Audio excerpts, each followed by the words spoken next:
Hola amigos, ¿qué tal? Stuart here from Spain Speaks with the Spain news update and European recovery funds, and whether or not Spain has an auditing system in place to control these funds is again making headlines today here in Spain, but more about that in just a moment. Firstly, a big thanks to all of the people that left comments on the last video.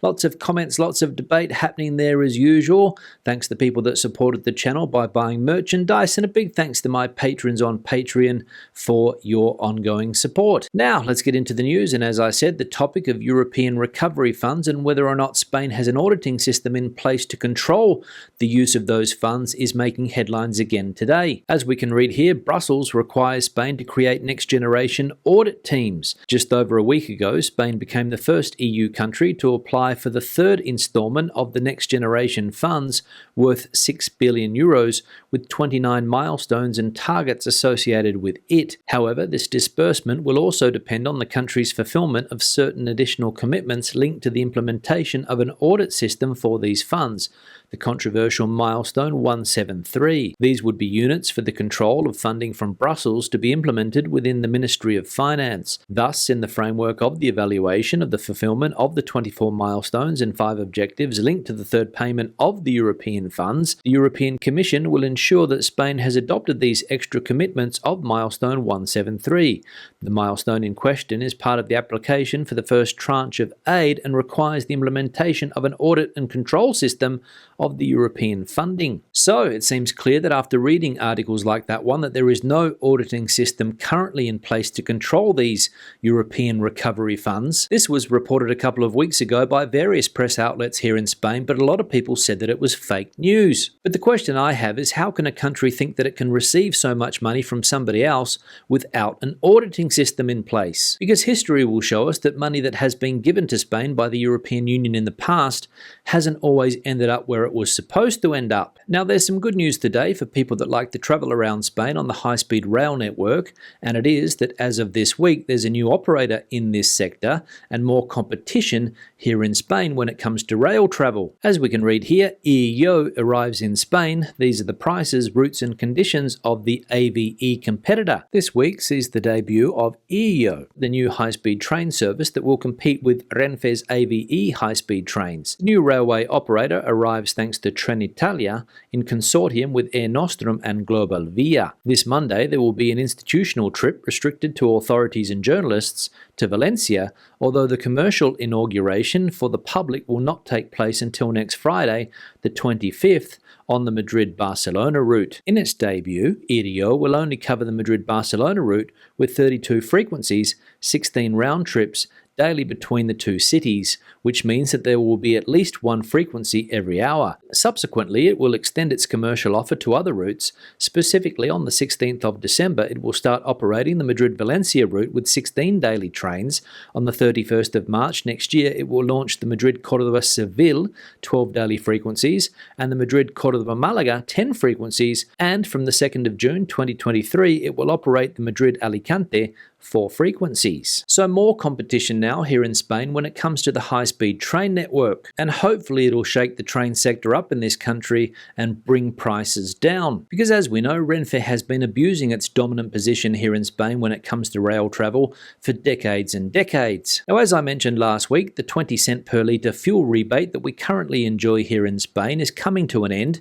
Most likely in January 2023, it will no longer exist. This rebate has been very handy for Spanish motorists over the last 6 months or so, but it seems a lot of Portuguese drivers have also been taking advantage of this fuel rebate. As we can read here, Portuguese drivers cross into Spain in search of cheaper fuels and butane. At the petrol stations in the Pontevedra town of Tui, right on the border between Spain and Portugal, the trickle of Portuguese cars is constant. One of the reasons for this pilgrimage is to buy butane cylinders. One example is Maria, a resident of Valencia. It's much cheaper, she says. Between one country and another, there can be a difference of up to €20, since the price of butane has been liberalised in the neighbouring country for a few days now. My family, who live in Portugal but are very close to Galicia, come here to get butane because it's cheaper, confirms another user. Just as they cross the border to buy a gas cylinder, many other users cross the border to fill up the tanks of their vehicles. The story is repeated. It is better for us to come here than to fill up in Portugal. You come for a walk and fill up with petrol petrol while you're at it, adds another customer with a laugh. In addition to being cheaper, they can enjoy the 20-cent discount approved by the Spanish government. It helps a lot. So good to see the Portuguese also taking advantage of that 20-cent per litre rebate on fuel. And no doubt most Spanish taxpayers are happy to be subsidising people from another country. And what do Spanish drivers get when they cross the border into Portugal? Diddly squat. Now, the topic of ultra-fast charging points for electric vehicles is making headlines again today. And as we can read here, Spain only has one ultra-fast charger for every 218 100% electric cars. The problem of charging infrastructure for electric vehicles is worsening in Spain. Our country closed the third quarter of 2022 with 16,565 public charging points, a figure that falls far short of the levels needed to promote the zero-emission mobility. The figure, as reported in the latest ANFAC study, represents an increase of only 793 new points between July, August and September. If we focus on the fast charging infrastructure, which allows 100% electric vehicles to be charged in less than 25 minutes, the supply is still very limited. Spain only has 412 points of more than 150 kilowatts. This network is considered insufficient for the 90,000 100% electric vehicles currently circulating on Spanish roads, according to data from the Directorate General of Traffic. So yet another problem for users of 100% electric vehicles here in Spain. Only one ultra-fast charging point for every 218 EVs. Now, anybody looking to buy a cheap house, flat or apartment here in Spain is in luck. The number one real estate portal in the country, Idealista, has plenty of places on offer, some of them for less than 20,000 euros. But there's a catch. As we can read here, squatted flats for sale. Renovation works needed with a family inside. Squatted flat for sale. Real estate portals contain numerous advertisements in which it is made clear the flat is squatted. The owners usually accept a price below the market price in order to get rid of the property. Dozens of flats with squatters in them are for sale on the internet. Inhabited by squatters. Squatted, for sale with squatters living in it. These are some of the advertisements that can be found on the sales portals. In the ads, it is detailed and specified that they are squatted. Flats for sale for 54,500 or 63,000 euros. The low prices also indicate this, below the market price. In addition, these are properties that in most cases cannot be visited and where the buyer will have to take care of initiating the process to evict the illegal tenants. And I've managed to find some of these apartments and houses that are up for sale with squatters inside. For example, this one here, Piso en Venta en Maestro Rosillo, number 6. Located in Alicante, 14,000 euros, price reduction down 26% from 19,000. But if we go down to the bottom of the ad, we can see that it is clearly shown there that it is a piso ocupado, or squatted flat. Another example here, semi-detached house for sale in Calle Sanchuelo, Córdoba, 21,000 euros for an 89 square meter house, 2 bedrooms. But the comment down below, squatted house for sale in Córdoba, and no visits allowed because the house is illegally occupied. So there we go. If you're looking for a cheap property here in Spain and you reckon you could get those squatters out, there are plenty available. Not sure how long it would take or how much it would cost to get those squatters out. For some people it might be an option, but for me, no way, Jose. Now let's have a look at some of the comments from previous videos. One here from Malcolm. Hi Stu, yes, trying to find a charging point in Spain is like trying to find a needle in a haystack. They should put them in petrol stations where there is a cafe so you could get a drink or eat while charging. Fast chargers only take about 30 minutes, but of course the oil giants don't want electric cars, so this will probably take some years to come. By that time, the world will be extra hot due to emissions. Yeah, Malcolm, thanks for the comment, and it does seem that things are not easy for electric vehicle owners in this country, especially people that own 100% electric vehicles. We saw last week that there's a serious lack of charging points here in Spain, and we saw a couple of minutes ago that when it comes to ultra-fast charging points here in Spain, things are also pretty bad. I remember reading a couple of years ago that one of the ideas was to put charging points at all of the major petrol stations here in Spain, but obviously that hasn't happened yet. And maybe you were right when you say that the major oil companies have no incentive to promote this type of thing. So I, for one, probably won't be getting a 100% electric vehicle until the situation improves. One here from Ben. Hola Stuart, when will you feature the goats only found in Spain, the Murcia Granadina cabras? Yeah Ben, thanks for the comment, but if I'm completely honest, I have never thought about featuring any type of goats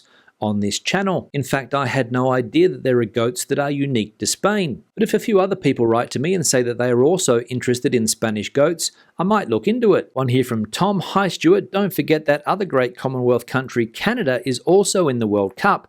First time since 1986. Tommy in Mild for November, Edmonton. Yeah, Tom, thanks for the comment and thanks for pointing out that Canada is also participating in this year's World Football Cup in Qatar, which started yesterday, as we know. I mentioned yesterday that Australia is again participating in a World Cup, and I think it's the 5th World Cup in a row for Australia, which is not bad considering that football or soccer in Australia is not really a popular sport, or at least it wasn't when I was growing up. Sport in Australia is dominated by Australian rules football, rugby league, rugby union and cricket, so it's good to see the Australian soccer team or football team making the World Cup again. And it would be fantastic if we could win a game, but I'm not going to hold my breath. One here from Ronnie. Good neighbours are Anita and Peter.